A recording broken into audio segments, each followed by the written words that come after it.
In today's video, I'm going to teach you how to double space an essay in Google Docs.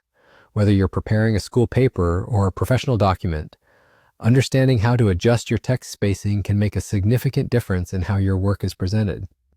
So let's dive right into it and make your document both pleasing to the eye and more readable. First, you need to open your document in Google Docs. Once you're there, the next step is to select the text you wish to format. If you only want to double space a specific section, simply click and drag your mouse to highlight that portion of your text. However, if you prefer to apply the double spacing to your entire essay, there's a quicker way to do this. Just press Ctrl and the letter A on your keyboard, which will select all the text in your document. With your text selected, shift your attention to the menu bar found at the top of the screen. You'll want to find the Format option, which is usually located between Insert and Tools. Go ahead and click on Format. A drop-down menu will appear, displaying several formatting choices.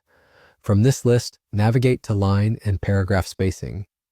Hovering over this option will reveal another menu. Here, you'll see several spacing options, but for our purpose, we're focusing on double. Click on Double, and just like that, the selected text should now be double-spaced. This simple adjustment can make your essay not only more compliant with academic standards, which often require double spacing for legibility, but also visually appealing and easier for your readers to follow along.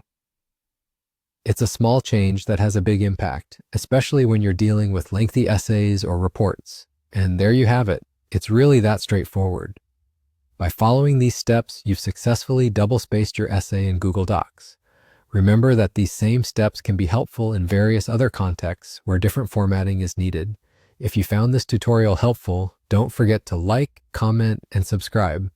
Thank you for watching, and I'll see you in the next video.